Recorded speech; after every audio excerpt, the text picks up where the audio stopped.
All of this negative shit is evaporating, slowly deteriorating within the system itself. It cannot sustain this kind of negative dark energy force. It will be forced to accept positive information and positive reformation and change. It cannot sustain itself. It's proven, it's a fact, and it's coming. See, they were talking about the second coming of Christ. Well, who knows about that? But I'll tell you something though. What they said about it is kind of true, but it's also not. See, they think that he's gonna come from where he already came from. Why the fuck would he come from somewhere where he already came from? That makes no sense whatsoever. He already knows what happened in that place. Why would he go back there? He wouldn't. And either way, Jesus is a brother from another mother. That's how I see it. 33 years old, no wife, no kids. He knew what was going on and he knew who to fight against. And all these people saying shit about Jesus that he was weak. You try going against the system and see how it works out for you when everybody's hunting for your head because you're a good person. Now we'll see who's actually a good person because you will be held accountable, and so will be everybody, and so will be everybody, and so will be everybody. And everybody, once they are held accountable, what we're gonna figure out is this situation, and this is pretty fucking interesting. All these economic crisis, oil crisis, shit going down, family relationships, economic relationships are, but there's nothing wrong with that, right? Because always problems are gonna solve something and figure something out eventually. But one thing is that they're selling negativity as if it's a food source.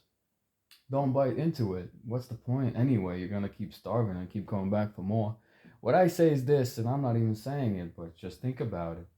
When you read something negative, read something positive. There's 100 positive things going on at the same time as one negative is going on. So what they're trying to make you do is make you be really, really interested in the negative. Because maybe your life is negative. Maybe you're thinking about negative things. Maybe you're not doing exactly what you want.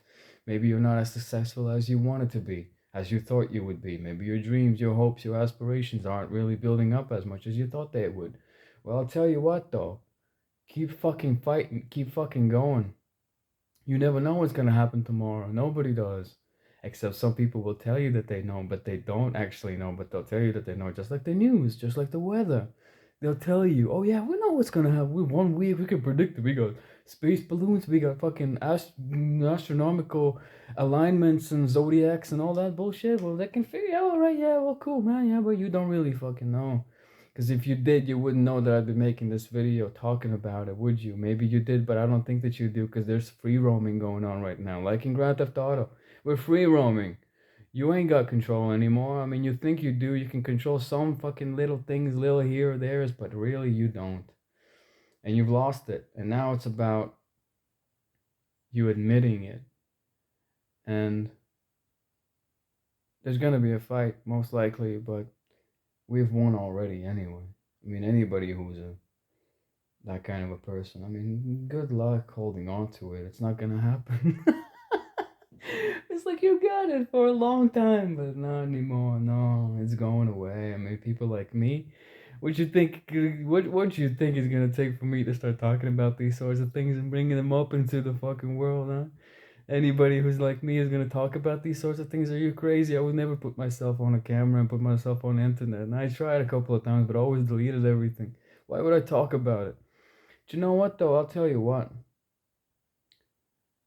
The economic system is a problem. I tell you that, and I think because the Saudis control so much of the oil, they can influx European countries with Muslims because of the war that happened 20 years ago, and they can blame it all on white colonialism, and that's why Europe is being invaded because you invaded the rest of the world. Yeah, but look at the rest of the world. What would have happened if they hadn't invaded it? Invaded it, bullshit. That's not even the right word. They brought culture to those countries. They're just still living. I don't know where they still be living, but the same way they did before. They would not have this kind of infrastructure and culture that they do now. Look at all right, I'll give you a great example. Now, this is a good one.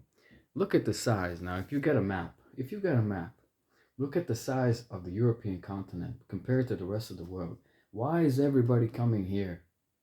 You know why everybody's coming here? Because the infrastructure and culture has been set. The native people have been dumped down, guilted, lied to, made feel ashamed of, made feel afraid of.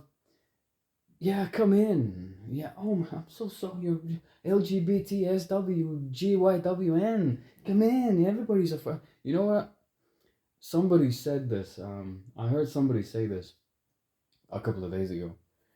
That St. Patrick's Day in Ireland, it's kind of like gay pride parade.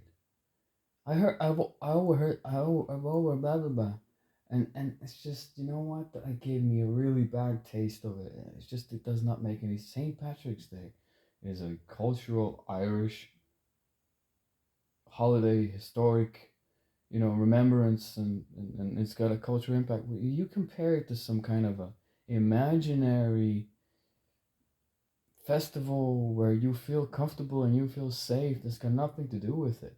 They're changing the native cultures into an acceptable, submissive environment where everybody can come in and you just be who you are and you be whatever you want to be.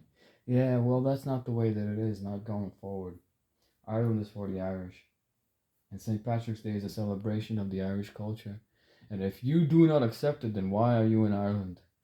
If I went to Mexico and I didn't wear a sombrero and didn't drink a cerveza, you know what? I would not feel comfortable either, because they wouldn't accept it. They wouldn't be like, what's this fucking alien doing here? That's the way I see it. And I'll tell you something else, these royal families can start getting jobs now. They're gonna have to once all this bullshit starts kicking out. So, you know, yeah.